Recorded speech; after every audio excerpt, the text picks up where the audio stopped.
Section 1. You will hear a woman calling an animal park to inquire about a job. First, you have some time to look at questions 1 to 5.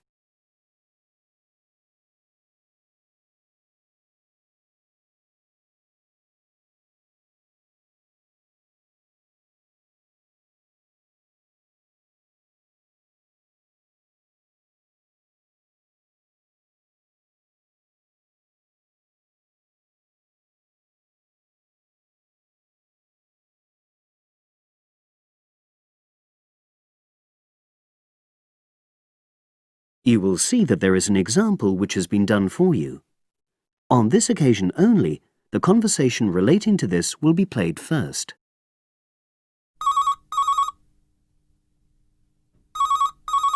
Bender's Animal Park, hello. Oh, hello. I'm ringing to ask whether you have any jobs available. What sort of work are you looking for? Is that permanent or part-time or...? Actually, I'm just looking for temporary work. I'm a student. Oh, right. I'll just get a form and ask you a few questions. The woman says that she wants temporary work, so temporary has been written in the space. Now we shall begin. You should answer the questions as you listen, because you will not hear the recording a second time. Listen carefully and answer questions 1 to 5.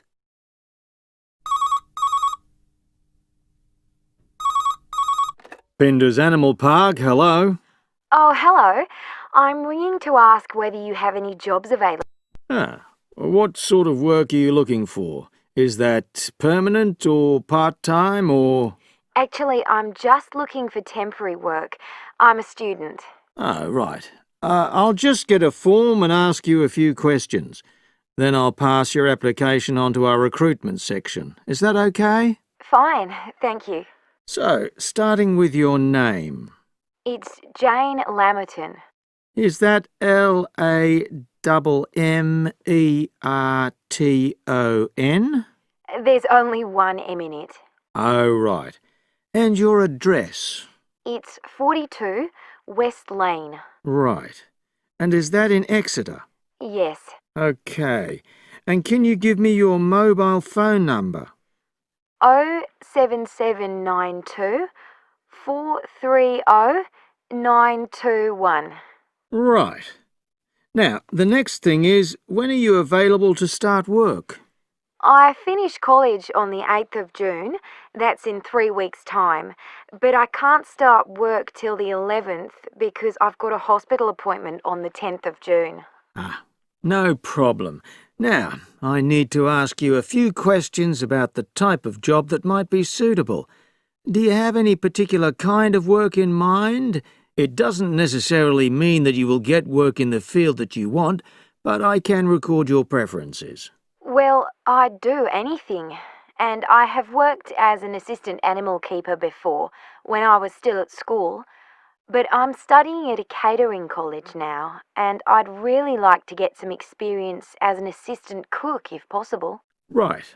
So that's your first choice. Have you done that kind of job before? No, but I've helped my aunt sometimes. She runs a cafe in Exeter. Would you say you've got any relevant skills then? Well, I'm used to using the kind of equipment you usually find in a kitchen.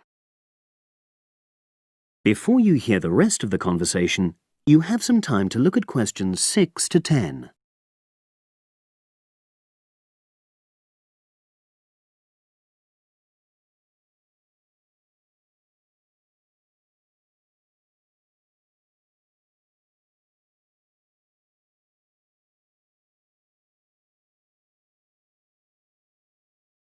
Now listen and answer questions 6 to 10. OK. And I know you're still studying, but do you already have any qualifications related to that kind of work? A hygiene qualification, for example? I haven't, no, but I've got a certificate in food handling. I did it before I decided to become a full-time student. Fine. OK. That means you wouldn't need any specific training if you did get the kind of work you wanted. But you'd have to do a short course on first aid. All our new employees do that. It just takes half a day, and most people find it generally useful. Oh, yes, I'm sure it is. Well, that's about it, really. Just one last thing. Can you give me the name of someone who would give you a reference, like a previous employer or... Oh, yes.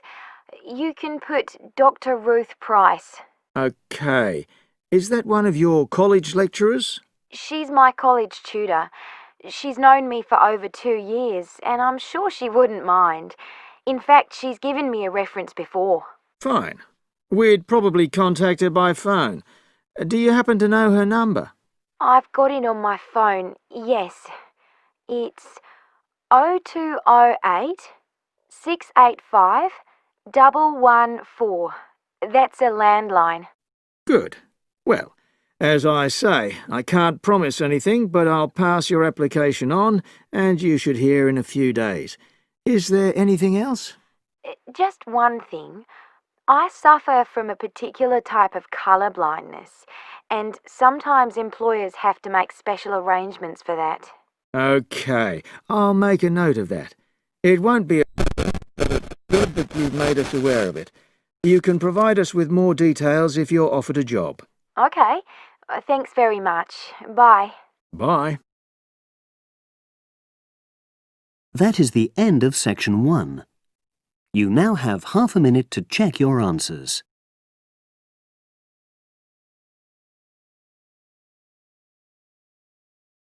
Now turn to section 2. Section 2. You hear a club leader giving information to a group of young people who are planning to do a 2-week holiday course at the Tamerton Centre. First, you have some time to look at questions 11 to 15.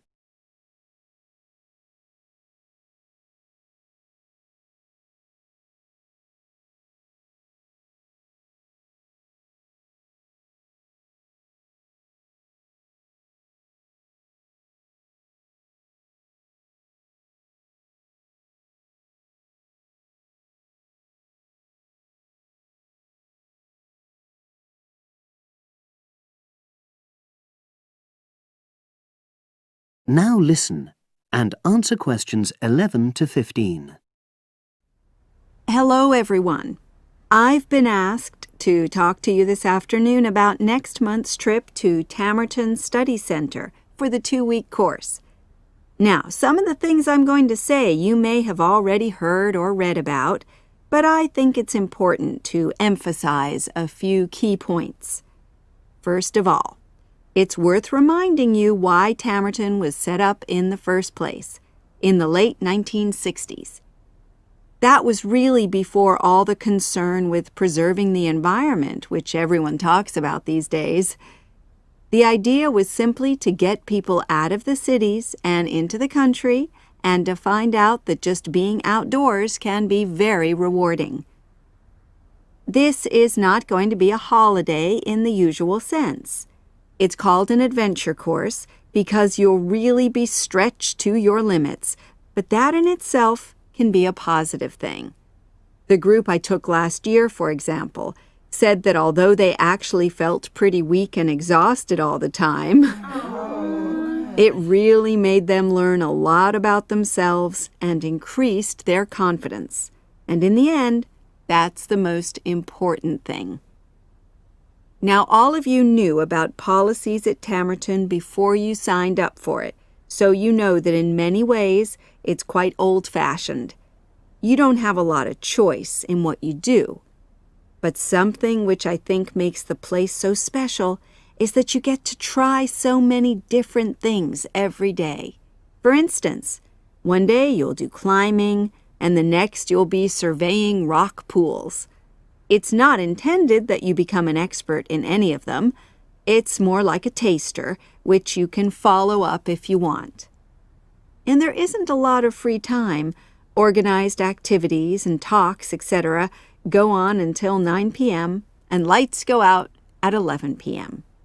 There are table tennis tables with all the equipment and board games, though I have to say the pieces often go missing, so it's a good idea to take your own.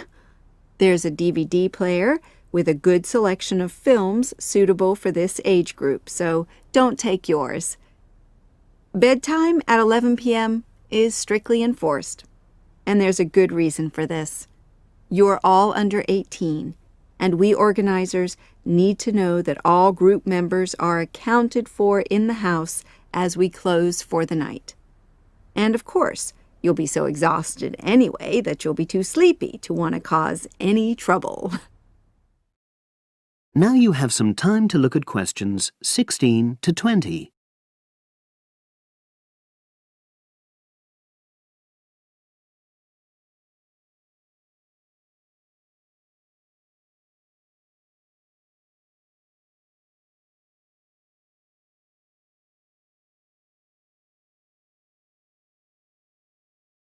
Now listen and answer questions 16 to 20.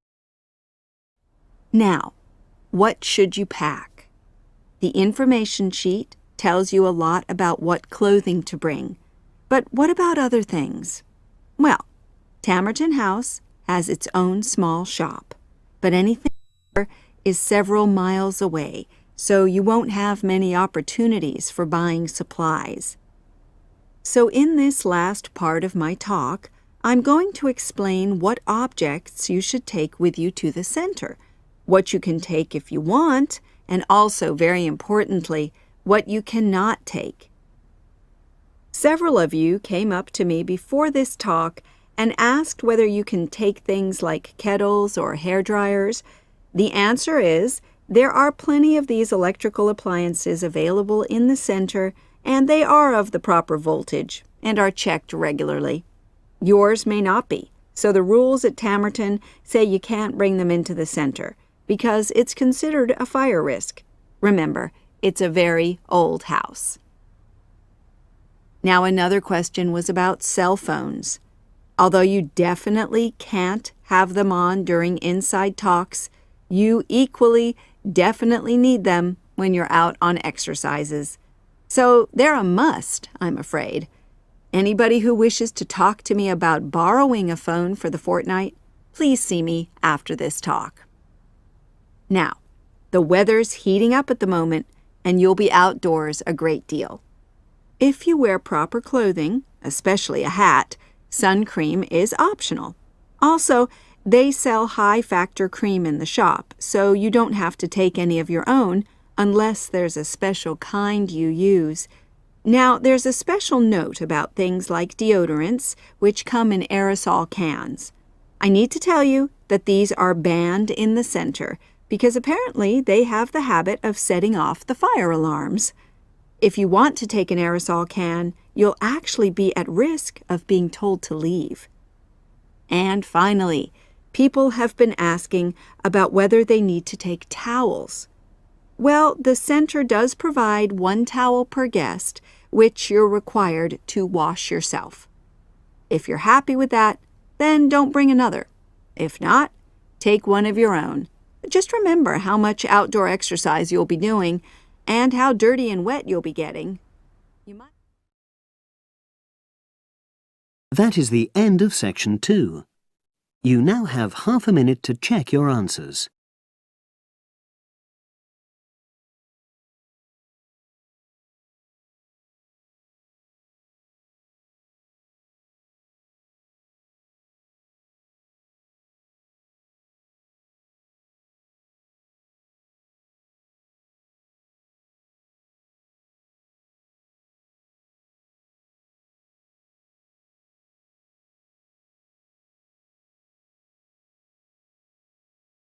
Now turn to section 3. 2. Section 3. You will hear a trainee teacher called Eve talking to her university tutor about her preparations for teaching practice. Before you listen, you have some time to look at questions 21 to 25.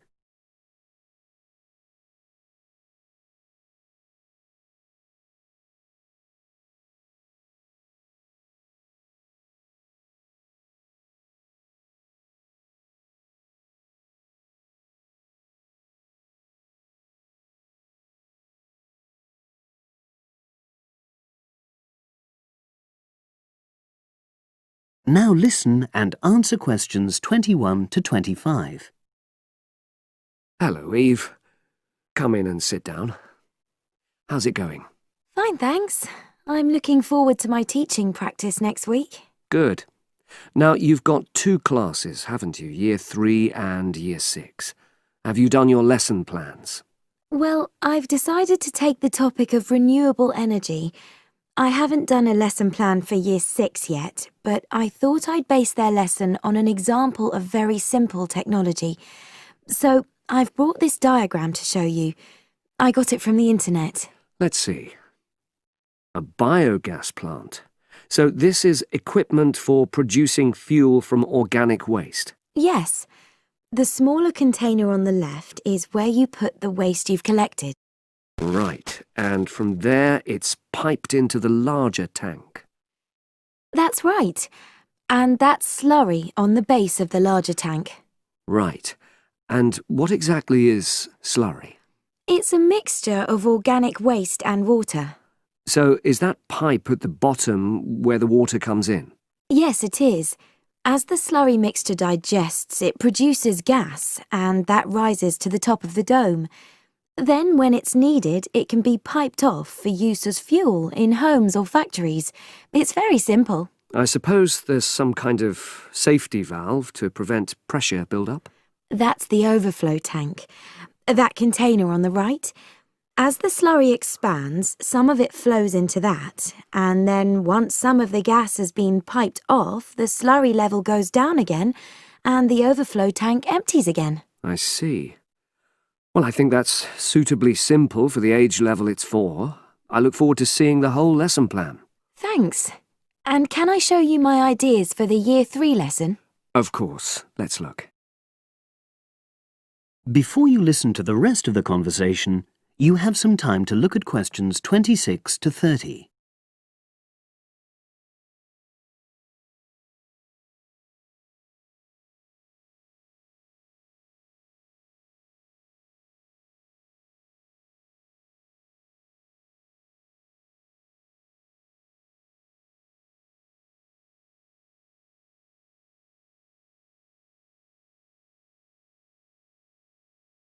Now listen and answer questions 26 to 30. I thought I'd introduce the topic by writing the word energy on the board and reinforcing the spelling and the pronunciation. Then I'll do a little mime, run on the spot or something, to convey the sense. I'd keep it brief at this stage. Yes, I will. Then I'll wipe the word off and write the question, where does energy come from? And see what the pupils come up with. Fine. I'd suggest that you just brainstorm at this stage and don't reject any of their suggestions. Yes, that's what I was going to do. Then I've produced a set of simple statements like, energy makes cars move along the road, and energy makes our bodies grow. There are 8 altogether.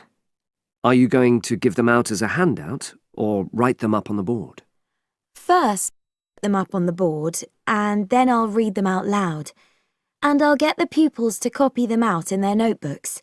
I'll also ask them to think up one more similar statement by themselves and add it to the list. Good idea. After that, I thought I'd vary things a bit by sticking some pictures up of things like the sun and plants and food and petrol and a running child. And I'll get the pupils to work out what order the pictures should come in terms of the energy chain. I think that's a very good idea. You could move the pictures around as the pupils give you directions. Yes, I think they'd enjoy that. And to finish off, I've made a gap fill exercise to give out. They'll be doing that individually, and while they're writing, I'll walk round and check their work. Good. And have you worked out the timing of all that? It'll probably take you right through to the end of the lesson. That is the end of section 3. You now have half a minute to check your answers.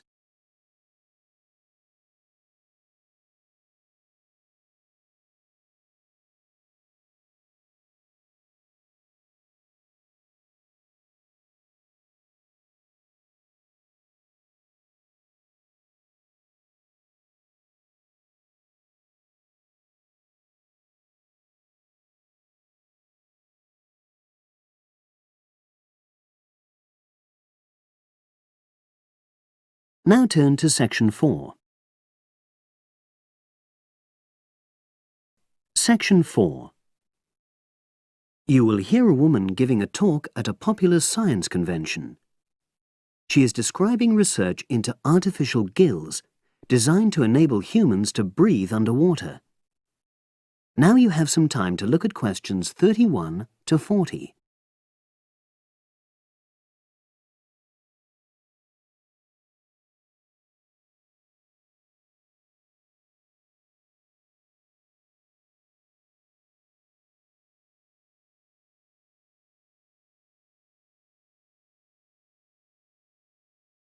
Now listen and answer questions 31 to 40. In my talk today, I'll be exploring the idea of artificial gills. I'll start by introducing the concept, giving some background and so forth, and then I'll go on to explain the technological applications, including a short, very simple experiment I conducted. Starting with the background. As everyone knows, all living creatures need oxygen to live. Mammals take in oxygen from the atmosphere by using their lungs, and fishes take oxygen from water by means of their gills, which of course in most fishes are located either side of their head. But human beings have always dreamt of being able to swim underwater like the fishes, breathing without the help of oxygen tanks. I don't know whether any of you have done any scuba diving, but it's a real pain having to use all that equipment. You need special training, and it's generally agreed that tanks are too heavy and big to enable most people to move and work comfortably underwater. So scientists are trying a different tack. Rather than humans carrying an oxygen supply as they go underwater, wouldn't it be possible to extract oxygen in situ? That is, directly from the water while swimming. In the 1960s, the famous underwater explorer Jacques Cousteau, for example, predicted that one day surgery could be used to equip humans with gills. He believed our lungs could be bypassed and we would learn to live underwater just as naturally as we live on land. But of course, most of us would prefer not to go to such extremes.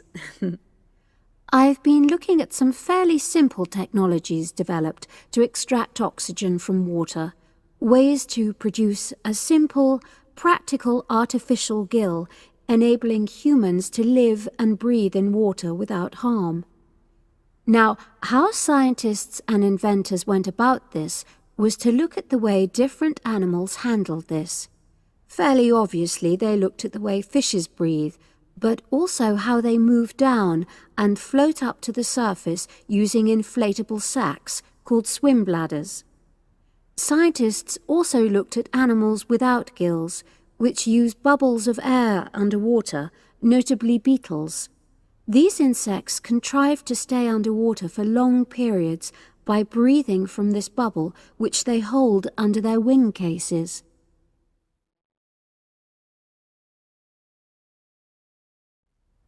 By looking at these animal adaptations, inventors began to come up with their own artificial gills. Now, making a crude gill is actually rather easy, more straightforward. You take a watertight box, which is made of a material which is permeable to gas, that is, it allows it to pass through inwards and outwards. You then fill this with air, fix it to the diver's face, and go down underwater. But a crucial factor is that the diver has to keep the water moving so that water high in oxygen is always in contact with the gill, so he can't really stay still. And to maximize this contact, it's necessary for your gill to have a big surface area. Different gill designers have addressed this problem in different ways, but many choose to use a network or lattice arrangement of tiny tubes as part of their artificial gills. Then the diver is able to breathe in and out. Oxygen from the water passes through the outer walls of the gill, and carbon dioxide is expelled. In a nutshell, that's how the artificial gill works. So, Having read about these simple gill mechanisms, I decided to create my own. I followed the procedure I've just described, and it worked pretty well when I tried it out in the swimming pool. I lasted underwater for nearly 40 minutes. However, I've read about other people breathing through their gill for several hours.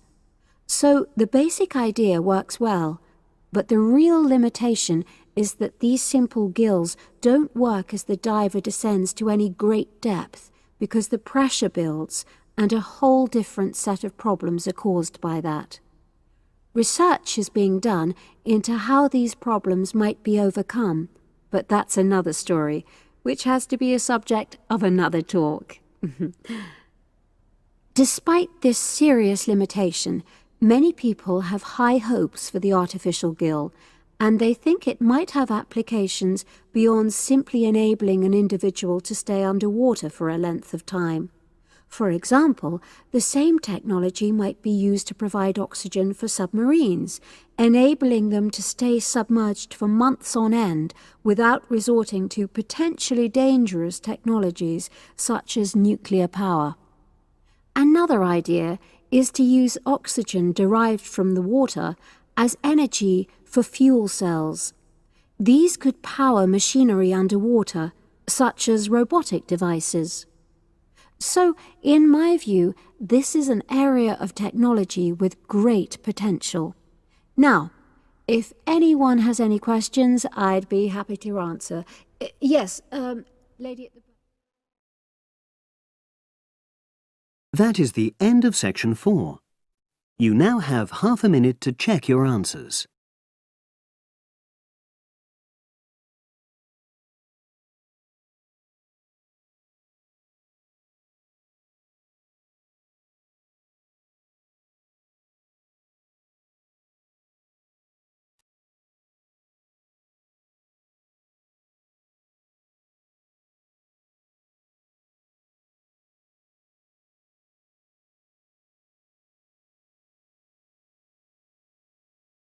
That is the end of the listening test. You now have 10 minutes to transfer your answers to the separate answer sheet.